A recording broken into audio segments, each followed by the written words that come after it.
저희가 함께 보실 말씀 고린도후서 6장 14절에서 7장 1절까지입니다.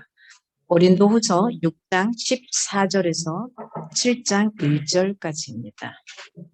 제가 대신해서 봉독해 드리겠습니다. 너희는 믿지 않는 자와 멍에를 함께 매지 말라. 의와 불법이 어찌 함께하며 빛과 어둠이 어찌 사귀며 그리스도와 벨리알이 어찌 조화되며 믿는 자와 믿지 않는 자가 어찌 상관하며 하나님의 성전과 우상이 어찌 일치가 되리요.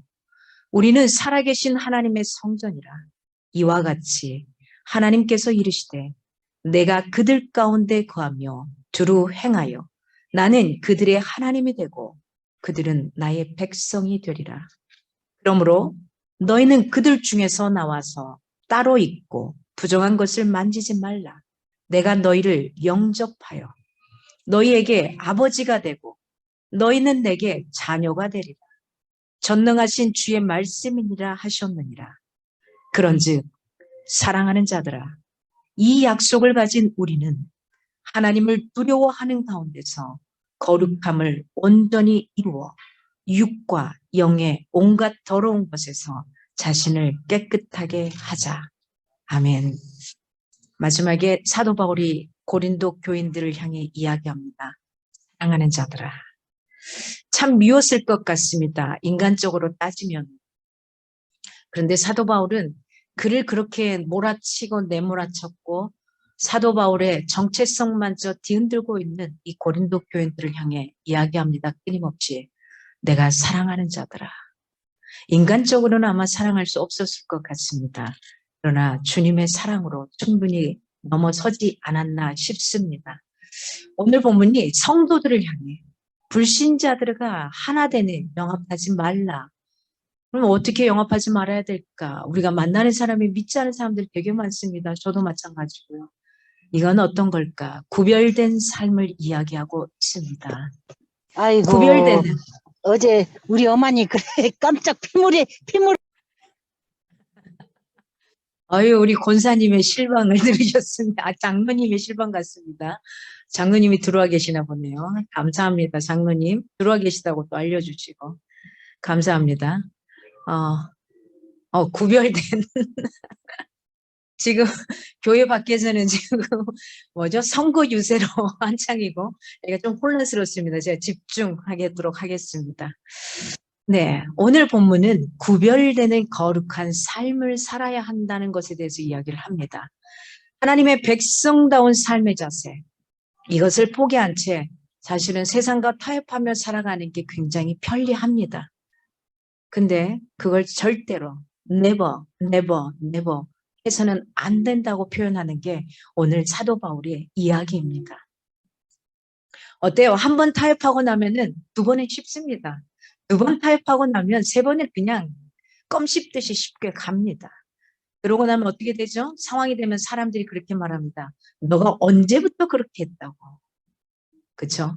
한 번의 타협인 것 같지만은 사실은 사람들은 보고 있었던 겁니다. 너는 그래도 다른 하나님을 믿는 사람 아니었니라는 표현이죠.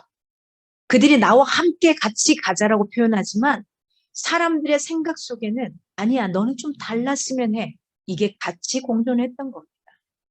오늘 본문을 보면 14절에서 16절 전반절까지 보면 이런 내용이 나옵니다. 믿지 않는 자들과 하나됨, 영합하지 말 것을 굉장히 강하게 공고하고 있습니다. 안용이라는 단어가 나옵니다. 죄악과 불의에 대해서 무분별한 용납, 이것을 의미하지는 않습니다. 우리가 가져야 될 성품 중에 하나, 관용의 성품이 있습니다. 그러나 이 관용의 성품이 무작정 죄악이나 불의와 하나 되어서 그것들을 그냥 받아들이고 무분별하게 가는 그런 단어는 아니라는 겁니다. 오늘 본문의 14절에 보니까 멍에를 같이 하지 말라라는 표현이 나옵니다.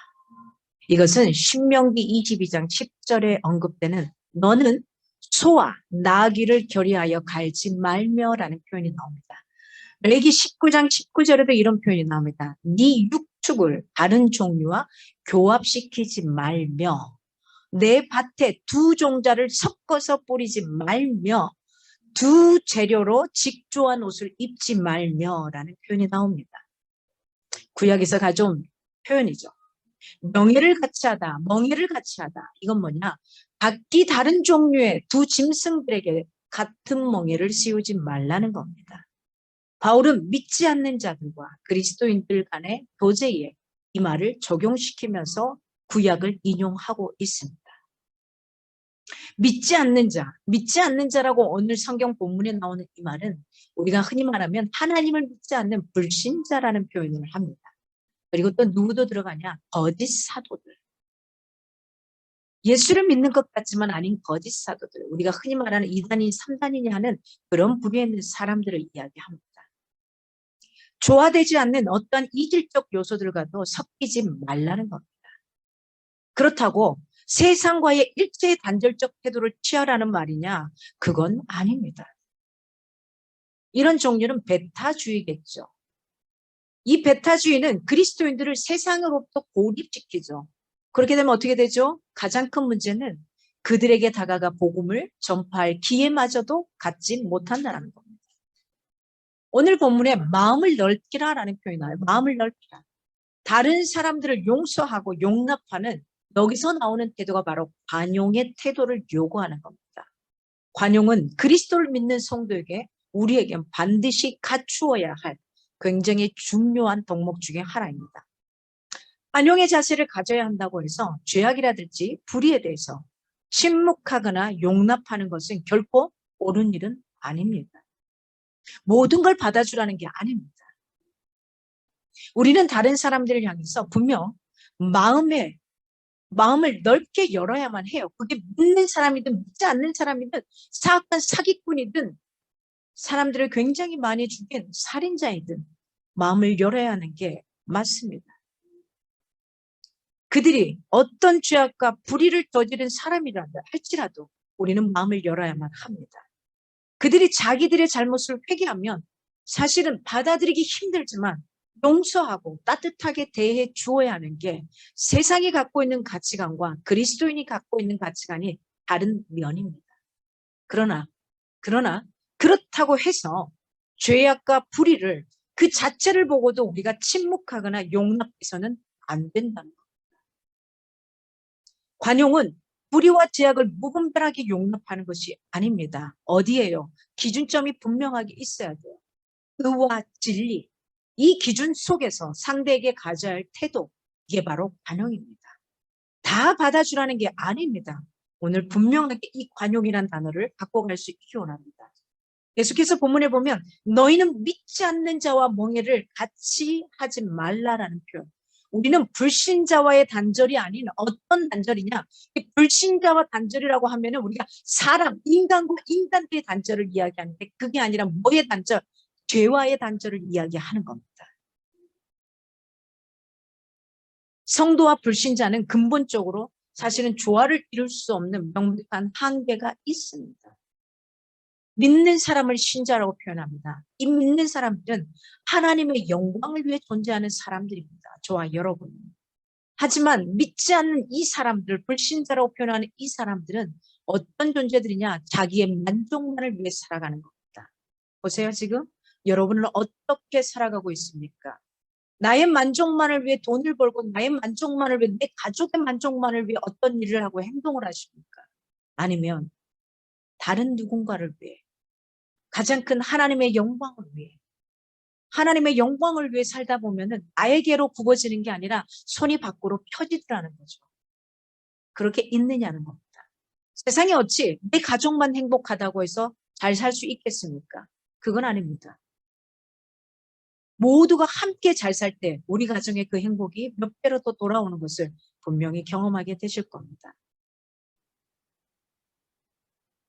가치관과 사고방식이 믿는 사람과 믿지 않는 사람이 다르다는 겁니다.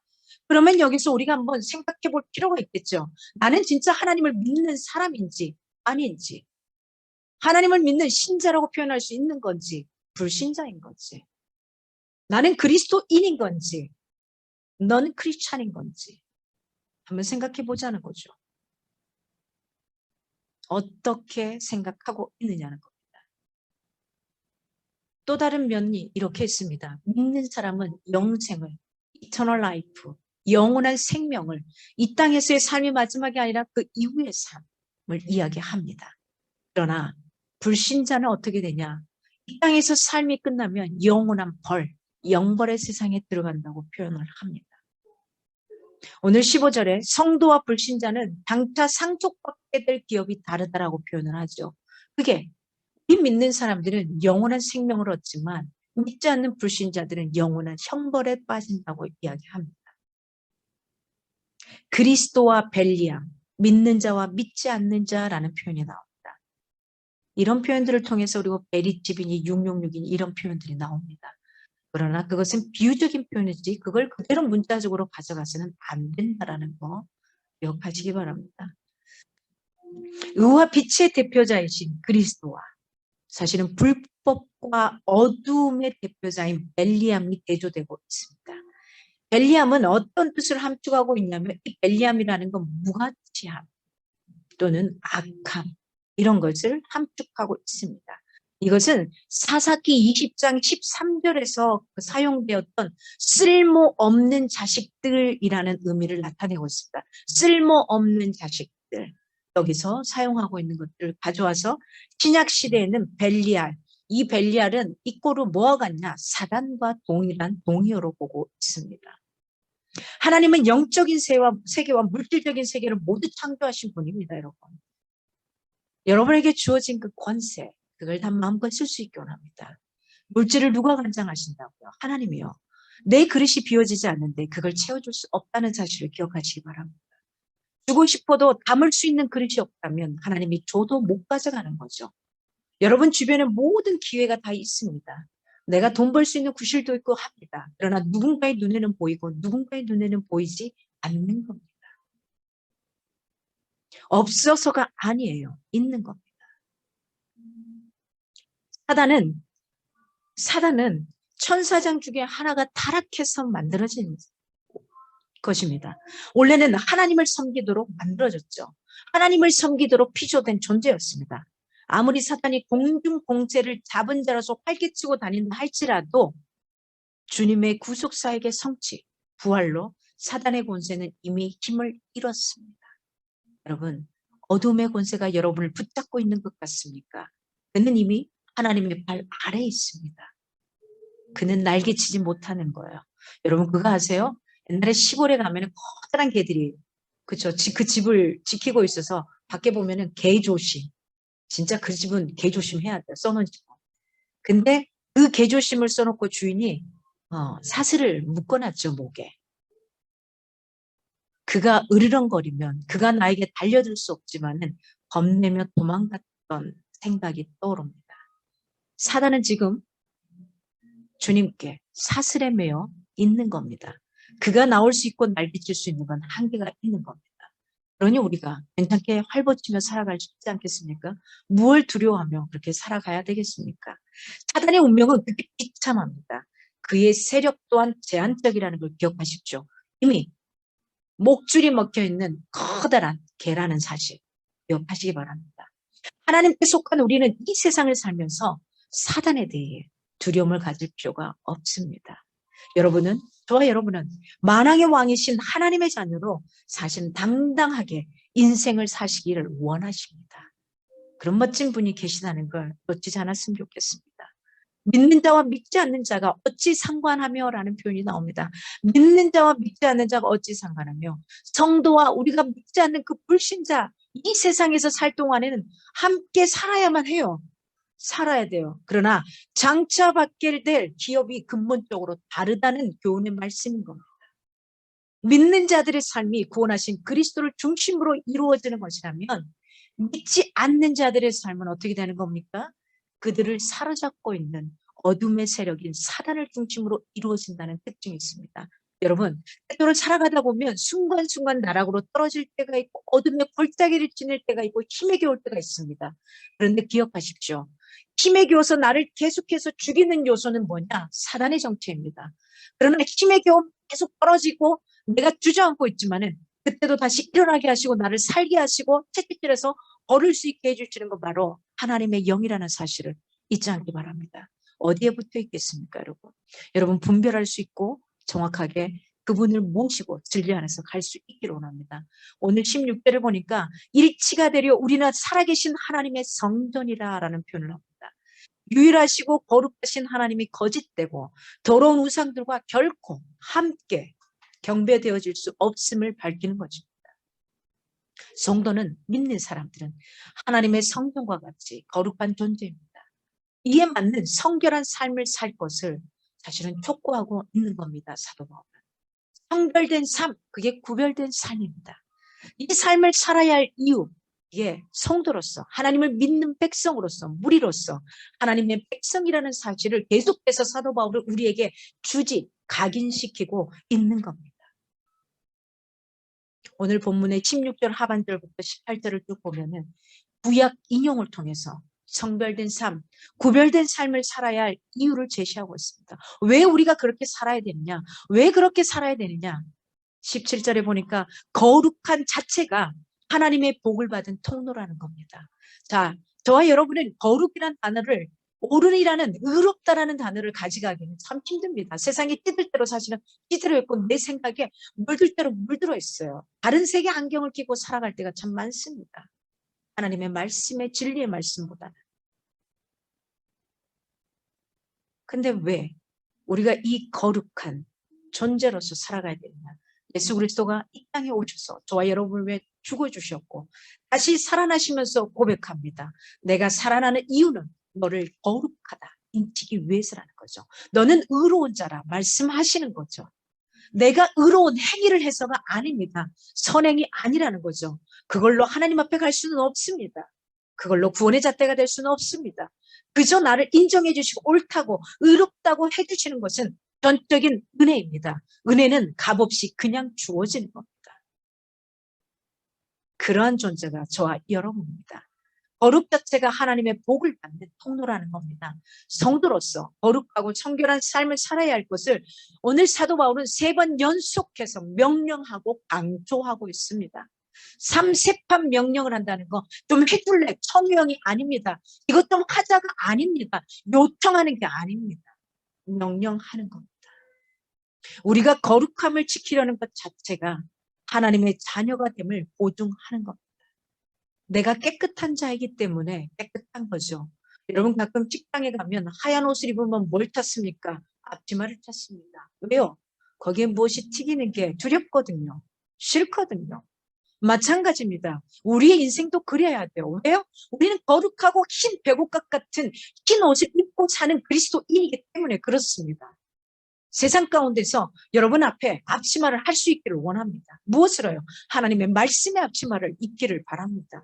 이게 저와 여러분이 살아가야 될 모습인 겁니다. 우리가 거룩해지려고 노력하는 그 자체가 우리에게 임한 하나님의 복이 됨을 믿으시기 바랍니다. 따로 있고 부정한 것을 만지지 말라라는 표현이 나옵니다. 성도는 본래 이방인과 구별된 자들입니다. 당연히 믿지 않는 자들과 다른 성별된 삶을 살아야 하는 겁니다. 마태복음 5장 14절에 이렇게 말합니다. 너희는 세상의 빛이라. 세상의 빛이라.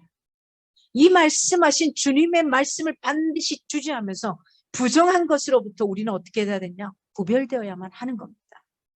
따로 있고 본래 경계를 그어 다른 것들로부터 구별하는 것을 의미하고 있습니다. 마태복음 13장 49절, 마태복음 25장 32절에서 최후 심판 시에 악인과 의인을 영원히 분리시키는 것에 대해 묘사를 합니다. 그때 이렇게 표현합니다. 내가 너희들 중에 알곡과 쭉정이를 나누겠다고 하십니다. 보여지는 이 교회에 있는 저와 여러분 중에 진짜가 누구인지 가짜가 누구인지를 마지막에 구별하겠다는 겁니다. 그러면 보여지는 교회에 오는 모든 성도가 진짜 성도인가 아닌 성도가 있다라는 겁니다. 자신의 필요에 의해서 하나님을 자신의 필요에 의해서 와서 믿는 것처럼 보이는 그런 자가 있다라는 겁니다. 사도행전 13장 2절에서 제자들 무리에서 선교사들을 따로 세우는 것에 대한 묘사를 쓰고 있습니다.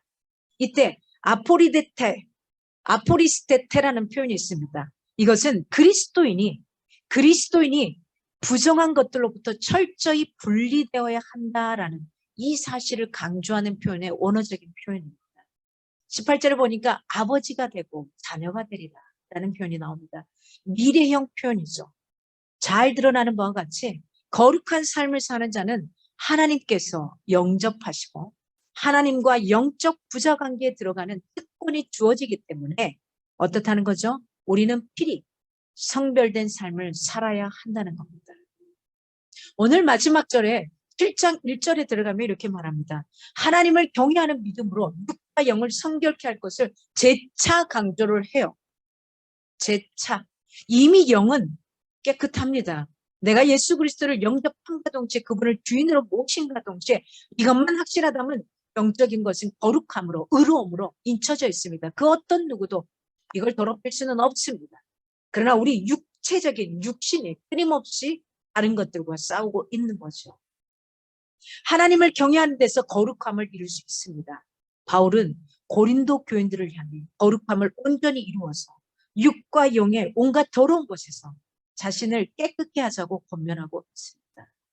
하나님에 대해 두려운 마음을 갖는 것이 거룩함을 이루는 원동력이 된다는 것입니다. 하나님에 대한 경외심 뭡니까? 두려워하는 마음입니다. 존경하지만 두려움으로 그분 앞에 나아가는 겁니다. 여러분이 진짜 존경하고 이렇게 하시는 분들 앞에 가면 어때죠? 옷 매무시부터 막 단정하게 준비를 하지 않습니까? 옷 입는 것부터. 그리고 그의 앞에 가면 왠지 모르게 두 발이 모아지고 양손이 쫙 모아지고 그냥 그런 자세가 되잖아요. 내가 너무너무 존경하고 만나고 싶고 그런 사람들 만나게 될 때 어떤 형태인가요? 언어가 막 함부로 나오던가요? 그렇지 않잖아요. 우리가 하나님 앞에는 그러한 마음으로 설 수 있게 원합니다. 거룩함을 이루어가는 원동력이 되는 것입니다. 그런즉 사랑하는 자들아 우리가 자신을 깨끗하게 하자라고 표현합니다. 사랑하는 자들아 아가페토이입니다. 오늘로 보면 아가페토이. 이 사랑하는 자들아 호칭은 제가 서두에 이야기한 대로 고린도 교인들을 향한 바울의 뜨거운 사랑 어쩌면 애증 이것도 같이 들어가지 않았을까 밉기도 할 법한데 애정이 듬뿍 들어있는 얼마나 뜨거웠는지 그들을 미워해야 되지만 인간적으로는 도저히 미워할 수 없는 그래서 이야기합니다. 내 사랑하는 자들아 내 사랑하는 자들아 내 말 좀 들어봐 주지 않겠니? 우리가 지금 무엇을 향해 가야 되는지 잘 좀 내 말 좀 들어봐 주지 않겠니? 이렇게 표현하는 겁니다. 이 표현을 잘 부각시켜주고 있는 게 바로 오늘 1절에 나온 사랑하는 자들아 사랑하는 자들아 표현합니다. 이 시간 주님이 여러분에게 우리 여기 이 자리에서 함께하는 여러분에게 말씀하십니다. 내 사랑하는 딸아 내 사랑하는 아들아 지금 이 시간 여러분 한 명 한 명을 부르시고 계십니다. 우리 믿는 사람들은 영과 육이 모두 거룩하게 할 수 있어야 되며 소중히 여기며 살아갈 수 있기를 원합니다. 여러분 몸을 함부로 내두르지 않기를 원합니다. 가장 정결하고 깨끗함으로 여러분이 여러분 몸을 가장 소중하게 여길 수 있기를 원합니다. 먹는 것도 함부로 드시지 마세요. 살아가는 것도 말하는 것도 듣는 것도 바라보는 것도 입는 것도 여러분 자신에게 가장 좋고 내가 할 수 있는 최선의 표현으로 입히시고 먹이시고 하십시오. 왜요? 하나님이 사랑하는 자야. 내가 사랑하는 자야. 내가 너무 이뻐하고 소중하게 여기는 너야. 해주시기를. 하나님 앞에 갈 때 가장 멋진 모습으로 드릴 수 있기를 원합니다. 온갖 더러운 것에서 자신을 깨끗하게 하는 것이다 라고 표현합니다. 온갖 더러운 것의 영향 그리고 오염에 노출되지 않게 깨끗함을 유지하는 것이 거룩함을 이루는 방식이 될 수 있는 겁니다. 우리가 진정으로 거룩함을 이루려면 먼저 우리는 어떻게 해야 될까요? 영과 육 모두에 더러운 것이 있는가를 살펴볼 필요가 있는 겁니다. 거룩이란 도덕적으로 깨끗한 것을 말하는 게 아닙니다. 거룩이란 하나님께 속한 것을 이야기합니다. 도덕적으로 깨끗, 인간적으로 힘듭니다. 어렵습니다. 그러나 내가 어디에 하나님께 속한 겁니다. 하나님께. 구약의 인물들을 보십시오. 다윗의 인생을 보십시오. 아브라함의 인생을 보십시오. 모세의 인생을 보십시오. 그들이 도덕적으로 깨끗했습니까? 아니요. 우리보다 더 파렴치한 인간들이었습니다. 그런데 그들이 왜 거룩한 자로 믿음의 사람들로 우리에게 보여주는 겁니까? 하나님께 속한 자였습니다. 인간적인 범죄를 했다 할지라도, 오염됐다 할지라도 하나님께 속한 것은 절대 흔들림이 없었던 겁니다. 그리고 주님 앞에 돌아섰던 겁니다. 여러분, 우리 하나님께 속한 자로 거룩한 영혼으로 그렇게 서가기를 원합니다. 하나님께 속한 성품, 하나님께 속한 사고방식, 하나님께 속한 의지, 하나님께 속한 지식 등을 갖출 때 비로소 우리는 거룩해지는 것입니다. 거룩을 이루려고 노력할 때 자칫 우리는 독선이나 교만에 빠질 수 있는 겁니다. 우리가 진정으로 거룩해지기를 원한다면 하나님을 사랑함과 동시에 누구를요? 내 이웃을 사랑하십시오. 가장 중요한 것은요, 내 이웃을 어떻게 사랑하라고요? 네 몸을 사랑하듯이 사랑하라. 여러분 자신의 몸을 굉장히 사랑할 수 있게 원합니다. 먼저 내가 내 몸이 얼마나 소중한지를 받아들이고 실천하고, 그러므로 내 몸이 소중한 것처럼 내 이웃을, 내 주변에 있는 사람들, 내 가족들을 소중하게 여길 수 있기를 원합니다. 동일하게 해야 할 것입니다. 하나님을 사랑함으로 개인적인 경건을 이루고 다른 사람을 사랑함으로 그들을 위한 관심 그리고 수고, 기도를 아끼지 말아야 할 겁니다. 때문에 우리는 거룩을 향한 부르심을 받았음을 잊지 마시기 바랍니다. 거룩은 뭐라고요? 도덕적인 행위가 아니라 어떤 거라고요? 하나님에게 속해 있는 거, 뭔가 함께 살아가는 거, 이를 마음을 새기면서 거룩을 위한 동역자들과 함께 하나님께 날마다 나아가는 저와 여러분이 되었으면 좋겠습니다. 누구도 인간적으로는 깨끗하게 주님으로 내 영만은 지켜갈 수 있기 원합니다. 여러분, 시간 함께 기도